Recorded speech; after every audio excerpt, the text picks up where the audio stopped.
Génesis capítulo 25. Abraham tuvo otra esposa después de la muerte de su esposa Sara.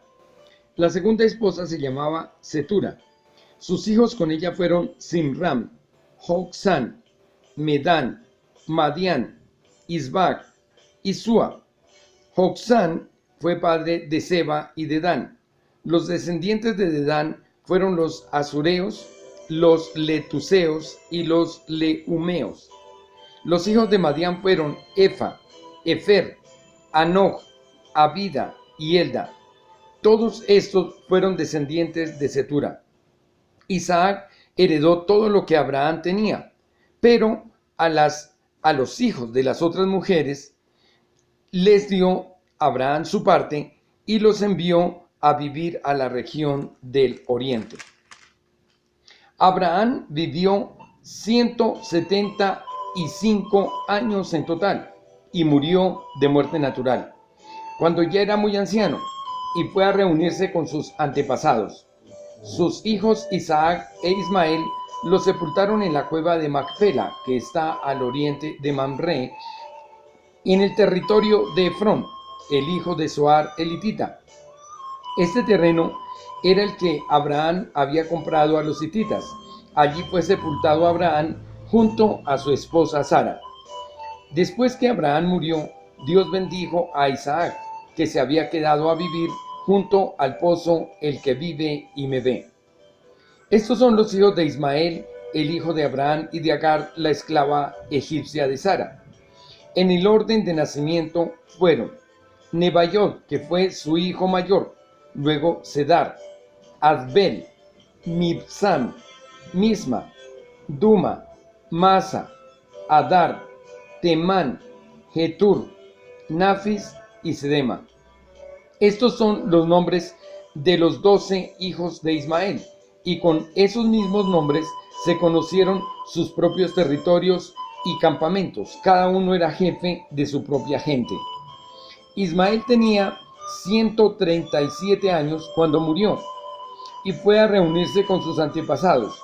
Sus descendientes se establecieron en la región que está entre Ávila y Shur, frente a Egipto, en la ruta a Asiria. Allí se establecieron a pesar de la oposición de sus hermanos por el terreno. Esta es la historia de Isaac, el hijo de Abraham. Isaac tenía 40 años cuando se casó con Rebeca, que era hija de Betuel y hermana de Labán, los arameos que vivían en Padam Aram. Rebeca no podía tener hijos, así que Isaac oró a Dios y Dios oyó su oración y Rebeca quedó embarazada. Pero como estaba embarazada de mellizos, estos niños se peleaban dentro de su vientre. Ella pensó, si esto va a ser así, ¿para qué seguir viviendo? Entonces fue a consultar a Dios, fue y oró a Dios y él le contestó, en tu vientre hay dos naciones, dos pueblos que están en lucha desde antes de nacer. Uno será más fuerte que el otro, el mayor obedecerá y estará sujeto al menor. Llegó al fin el día en que Rebeca tenía que dar a luz y tuvo mellizos. El primero que nació era pelirrojo, todo cubierto de vello, y lo llamaron Esaú.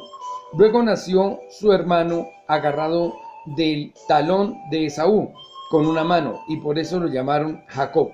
Isaac tenía 60 años cuando Rebeca le dio a luz sus hijos.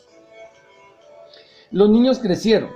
Esaú llegó a ser un hombre del campo y muy buen cazador. Jacob, por el contrario, era un hombre tranquilo, ganadero, y le agradaba quedarse en el campamento. Isaac quería más a Esaú porque le gustaba comer de lo que cazaba, pero Rebeca prefería a Jacob. Un día en que Jacob estaba cocinando, Esaú regresó muy cansado del campo y le dijo, por favor, dame un poco de ese guiso rojo que tienes ahí, porque me muero de hambre. Por eso a Esaú también se le conoce con el nombre de Edom. Pero Jacob le contestó, primero dame a cambio los derechos y la bendición como hijo mayor.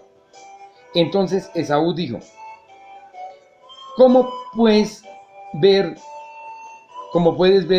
me estoy muriendo de hambre, de manera ¿Para qué me sirven los derechos y la bendición de hijo mayor si me muero de hambre? Entonces Jacob les dijo, prométeme hoy mismo que me los darás. Esaú le prometió, y así le cedió a Jacob sus derechos y la bendición de hijo mayor.